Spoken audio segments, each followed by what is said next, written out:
presentation. So let's move on to the next slide.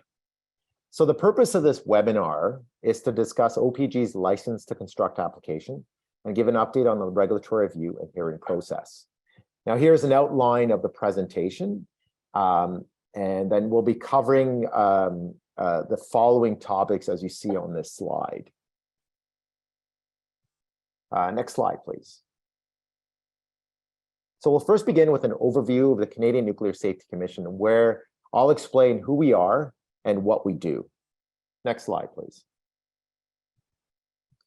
So the CNSC is the sole authority in Canada for regulating the development, production, and use of nuclear energy, and the production and possession and the use of nuclear substances, prescribed equipment, and prescribed information as required under the Nuclear Safety and Control Act. Now, there are three pillars that comprise the CNSC's mandate. The first is to regulate the use of nuclear energy and materials to protect the health and safety and security and environment for Canadians. The second is to implement Canada's international commitments on the peaceful use of nuclear energy. And thirdly, and somewhat unique amongst Canadian regulators, government agencies, and departments, is a mandate to disseminate objective, scientific, technical, and regulatory information to the public and Indigenous nations and communities. Now, as such, the CNSC considers outreach such that we're doing today to be at the core of its daily work.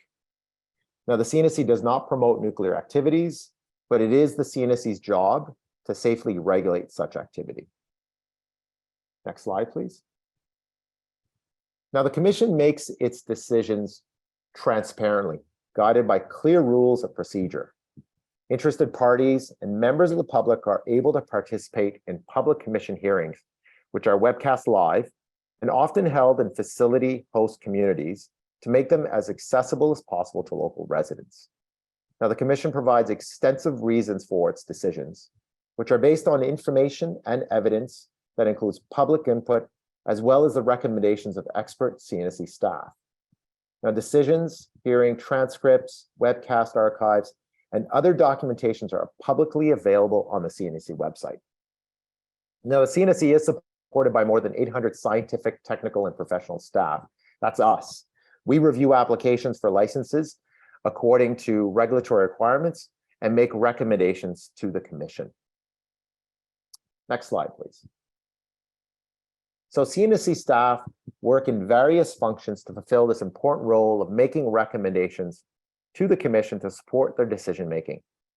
CNSC staff have backgrounds ranging from nuclear science and engineering to Indigenous consultation and are experts in their fields.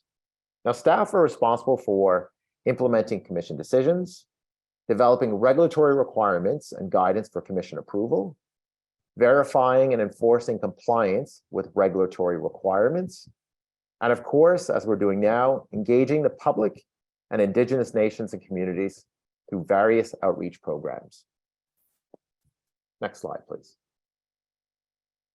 So as a regulator, the CNSC is responsible for establishing a licensing and compliance system to ensure that all persons who use or possess nuclear substances and radiation devices do so in accordance with a license, and that regulated parties have safety and security provisions in place that ensure compliance with regulatory requirements. Now, this ensures that all licensees are directly responsible for managing regulated activities in a manner that protects the health, safety, and security and the environment, and that conforms with Canada's domestic and international obligations on the peaceful use of nuclear energy. Now, through this licensing and compliance system, the CNSC ensures that regulated parties are informed about regulatory requirements and provides guidance on how to meet requirements while verifying that they are and continue to be met. So in doing all of this, the CNSC makes independent, objective, and risk-informed decisions. Now, it is important to mention that this regulatory philosophy aligns with the International Atomic Energy Agency's safety fundamentals. Next slide, please. So I'll now hand it over to my colleague, Nicole, to continue with the presentation. Thank you. Thank you, Peter. Here we go. So now my name is Nicole Simon. I am a Senior Project Officer in the Advanced Reactors Licensing Division, and I currently work on reviewing the application for the license to construct of the DNNP. I'll start by providing an overview of the Darlington New Nuclear Project, as well as discuss briefly the license application that Ontario Power Generation has submitted to the CNSC. Next slide, please. So now first, I'll start off with a refresher of the project. So OPG's Darlington New Nuclear Project is for the construction and operation of up to 4 nuclear reactors at the existing Darlington site within the municipality of Clarington.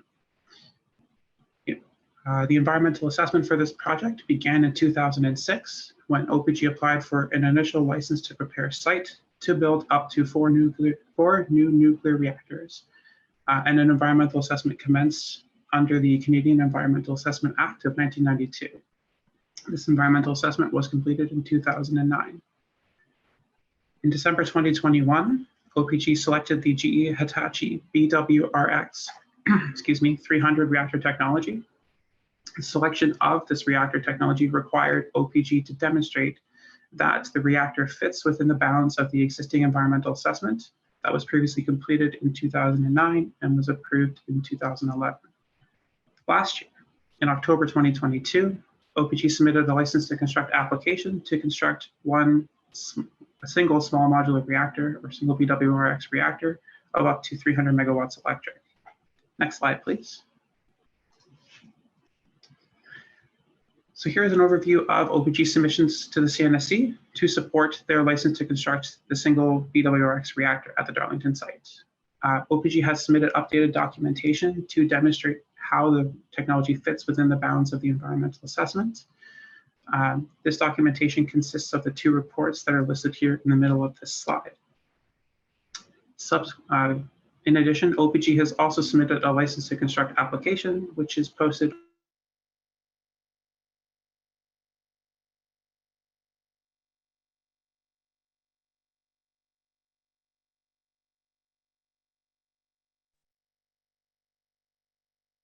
as well as the relevant regulations that apply to the activities in the application. Following this technical assessment, CNSC staff will provide 2 separate commission member documents, or CMDs, with the results of our review and recommendations to the commission, which, as Peter mentioned before, is the decision-making body for the licensing of nuclear facilities.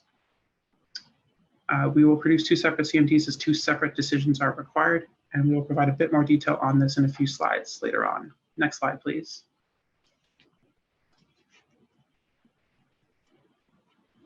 So now we'll provide a bit more detail on the information of the stages of the licensing process, as well as the CNSC's hearing process in general. And we'll provide a bit more information on how we review license applications that we receive. Next slide, please.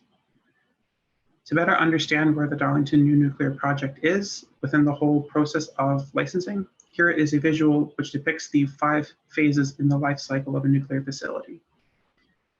Class 1 nuclear facilities regulations require separate licenses for each of the 5 phases of a life cycle of a nuclear facility. The first is a license to prepare the site, a license to construct, a license to operate, a license to decommission, and a license to abandon. As mentioned previously, OPG has a license to prepare the site, which is currently valid until 2031. And OPG has submitted an application to the CNSC for a license to construct, and that is the application that we're currently reviewing. Next slide, please. Once the application is received, it goes through this licensing process depicted on this slide here. It begins when an application is submitted, in this case, an application for a license to construct. CNSC staff are currently in the technical review or technical assessment phase, where the application is being reviewed within the context of the Nuclear Safety Control Act and the relevant regulations that apply. Following this technical assessment, CNSC staff provide a commission member document with the results of its review and the recommendations to the commission in a public hearing. The commission will review those CMDs and make a decision on the license through a public hearing process. And this hearing process provides Indigenous nations and communities, interested stakeholders, and members of the public an opportunity to be heard before the commission. Following that public hearing, the commission will deliberate and make its decision on the matter.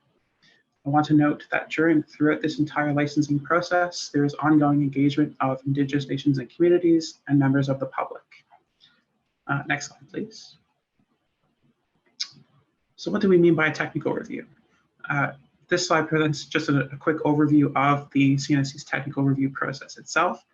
The assessment of a license application is a multi-step process where information submitted by OPG is assessed against the regulations, in this case, as applicable, joint review panel recommendations, regulatory documents, internal CNSC guidance, international guidance, I apologize, codes and standards, as well as internal CNSC professional judgment. As part of the review, CNSC staff also can request expertise from relevant federal departments, for example, those responsible for managing species at risk, fish and fish habitat, noise and dust effects, as well as the transportation of dangerous goods. CNSC staff can also request expertise from the province as third parties such as academics or other international experts. Examples of topics that we cover in our technical reviews include everything ranging from safety analysis to radiation protection programs, to detailed decommissioning planning, operator training programs, and everything in between.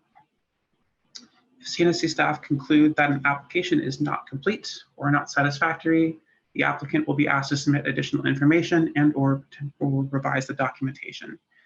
And this technical review process continues until CNSC staff are satisfied that all requirements have been met. Next slide, please. So I will hand this over now to my colleague, Bartek Rezenkowski. Perfect. Thank you, Nicole. So hello, everyone, and my name is Bartek Rezenkowski, and I'm a senior project officer in the Advanced Reactor Licensing Division, working on the licensing review for the Darlington New Nuclear Project.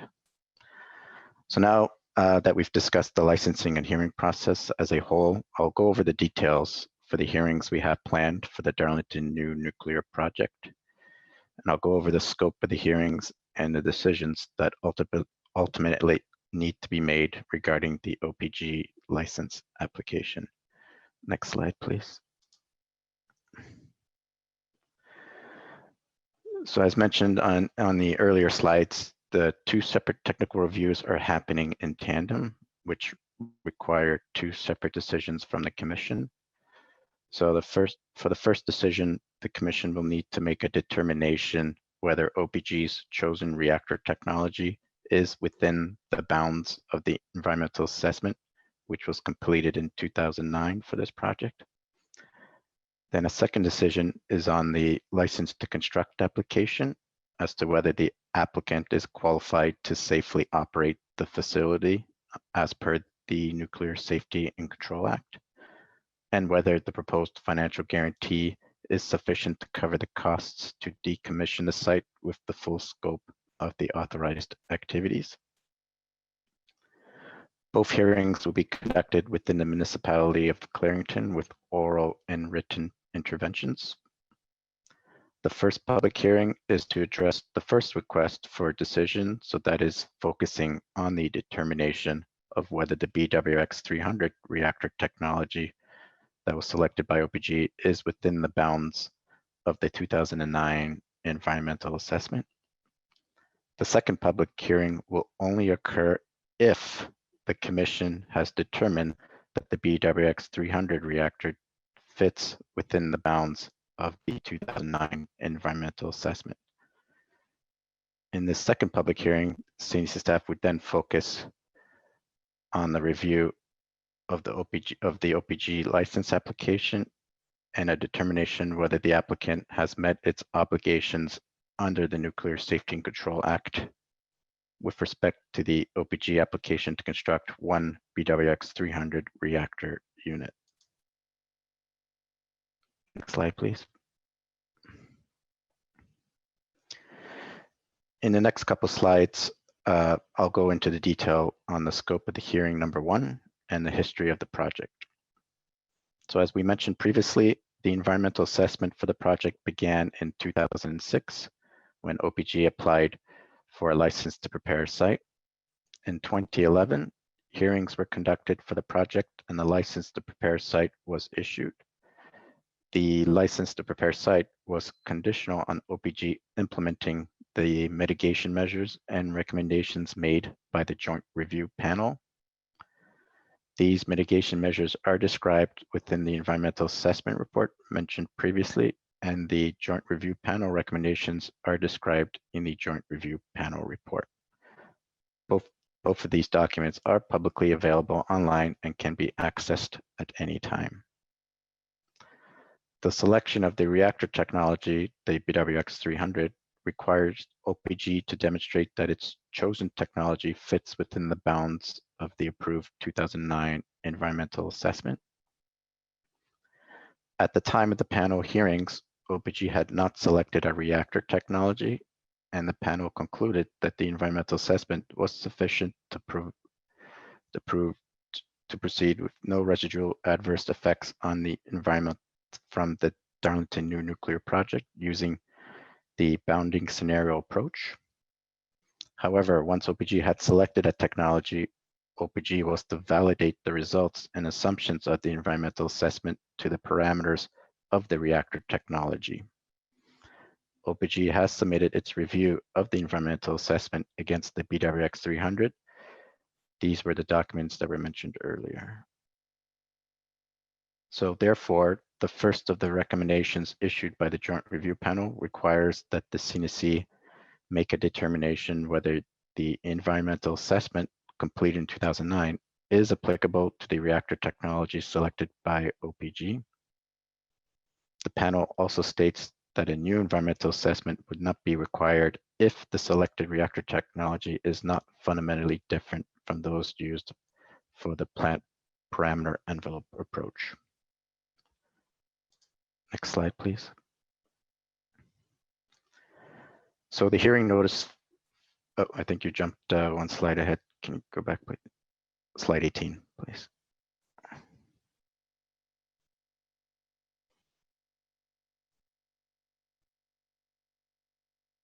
There we go.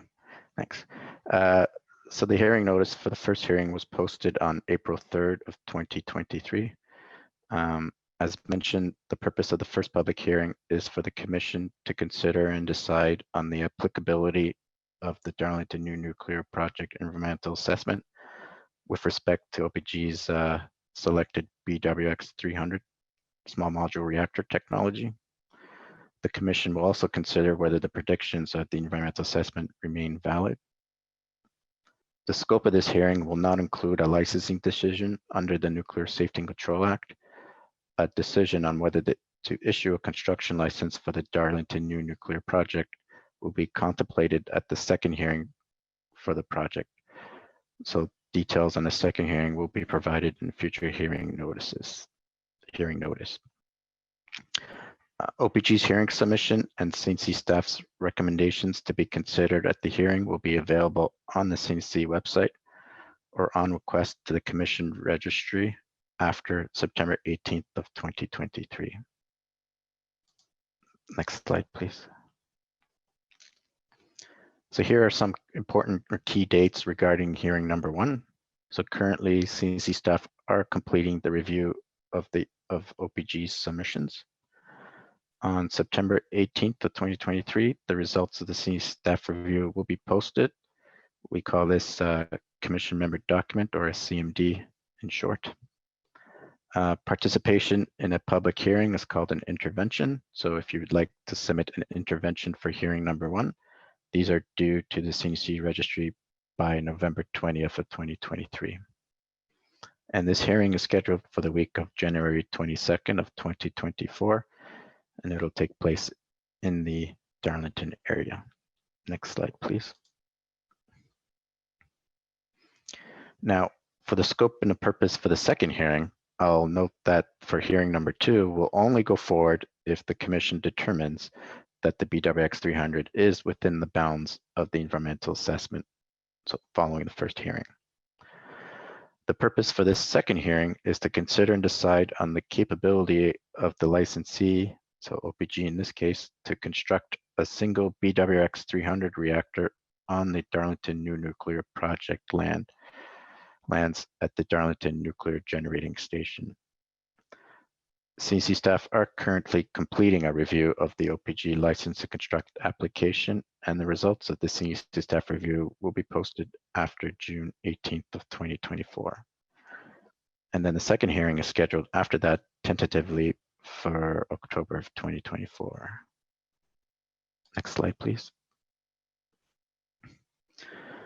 So here are some key dates related to hearing number 2. So we will be offering another round of participant funding, which will support the recipients in their involvement of the hearing process. As mentioned on the previous slide, the results of CNSC staff review will be posted after June 18th of 2024. If you'd like to submit an intervention for hearing number 2, these are due to the CNSC registry by August 20th of 2024. And the public hearing is tentatively scheduled for the week of October 2nd of 2024. Next slide, please. I'll now hand the presentation off over to my colleague Gavin Steedman to go over the waste management topical area. Hello, everyone. Next slide, please. So for this, I want to cover some of the regulatory requirements regarding waste management in the license to construct application. The regulatory basis for the license to construct is primarily covered by Reg Doc 112, which is the license application guide for construction of a new nuclear reactor. In this Reg Doc, there are 2 categories with which we assess waste management. The first is physical design, and the second is the waste management. For physical design, we are assessing the waste treatment and control facilities that are being proposed for this new construction. As well as for waste management, we're looking at hazardous substance and waste streams, waste minimization practices, as well as what is proposed for decommissioning in the license to construct phase. Reg Doc 112 refers back to Reg Doc 211.1, which is waste management, management of radioactive waste. And this is where more detail and more substantive requirements are contained. In particular, it has requirements for waste classification, and it also has management of radioactive waste requirements as well. Next slide, please. So regarding the license to construct, there's a few key messages I'd like to relay for this.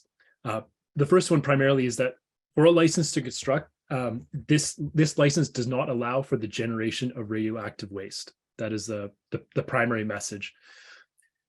In this submission, OPG has provided what they have called a solid radioactive waste management strategy. And this strategy outlines the life cycle strategy for all waste streams that will be produced by the DNMP, and what OPG intends to or hopes to do with regarding the management of this waste, all the way up to disposal.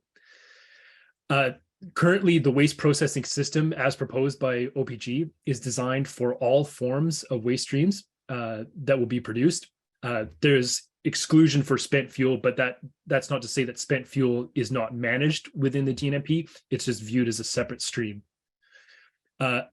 Also, DNMP, the goal of the design is to minimize waste produced to the greatest extent practical.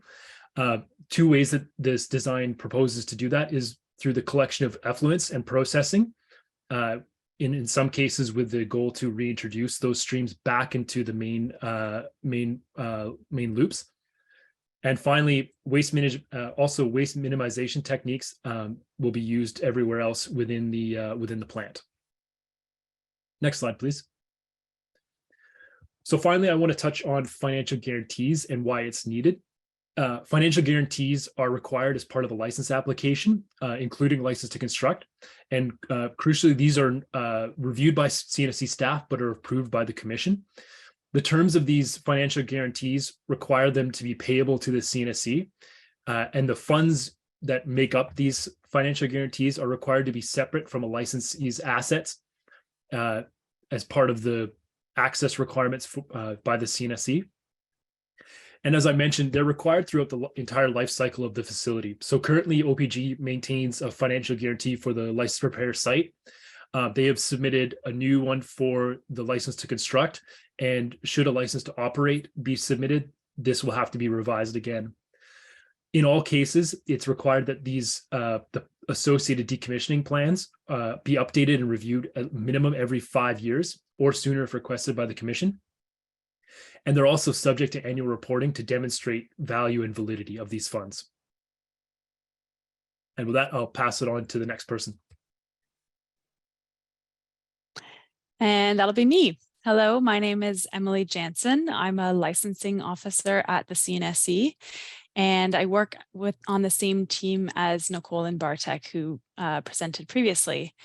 So we've gone over the history of the project and also given an update on the status of the review and where it is currently. And so looking ahead, we'd like to share some details on what we have going on for outreach and engagement events. So we'll go to the next slide, please. So for this project, we're offering a multi-staged participant funding program, or PFP as we like to call it. This program exists to provide financial assistance to get everyone involved in in our regulatory activities. We offered a first stage of participant funding for reviewing the 2 reports OPG had submitted to the CNSC. So that's stage 1. And that stage is currently complete. The second stage of funding, which is currently in progress, is for the participation of hearing 1 for this project. And the application period for that stage is now closed. We received applications up until May 26th, and we are now in the process of awarding the financial support. And the third stage of funding is for the participation of hearing number 2. And this one will only take place if the second hearing goes forward. So that's a tentative stage of the participant funding program. And as we mentioned previously, the hearings will commence in 2024 for this project. The first one will be scheduled in January 2024. And hearing number 2, is tentatively scheduled for October 2024. And as we said before, this one will only go forward depending on the results of hearing number 1. So we'll go to the next slide, please. And here are some other upcoming events to look out for. So we are currently posting project information on our open government portal, and the link to that is there. And this includes the titles of all the related documentation, and we can send those to you upon request. We have scheduled several webinars like the one that we're holding right now to keep you up to date on the project. We're planning to have more webinars in November this year, as well as in the spring and the fall next year. So we're trying to have them at like 6-month intervals about. And once the details for those are finalized, we'll be posting that information, socializing it on all the social media platforms, and also sending out invitations. We also held a workshop on April 4th of this year where we discussed OPG's PPE and EIS documents. We had 17 attendees at the event from ENGOs, Indigenous nations and communities, industry groups, and municipalities. We're currently developing a What We Heard report, which will summarize the event and its outcomes. And once that's finalized, we will also socialize that document and be sending it out and posting it online. And lastly, we're planning an open house in September of this year, which will take place in the municipality of Darlington. And the open house will feature all nuclear projects in the area, so not just the Darlington New Nuclear Project, but also projects for CNL, Cameco, and the Nuclear Waste Management Organization. And so we'll also be sending out details of that on social media, and all those details are to come. And lastly, thanks for the slide change. Updates and important news will be regularly shared over our social media pages. So that's Facebook, Twitter, YouTube, and LinkedIn. So be sure to subscribe to those and make sure that you don't miss anything. And as noted in the previous slide, there will be other webinars that will allow the public to provide feedback on how they'd like to stay engaged. And that'll be it for the outreach and engagement events for the DNNP. So thank you so much for listening to a webinar, and I'll pass it back over to Peter. Great. Thank you very much, Emily.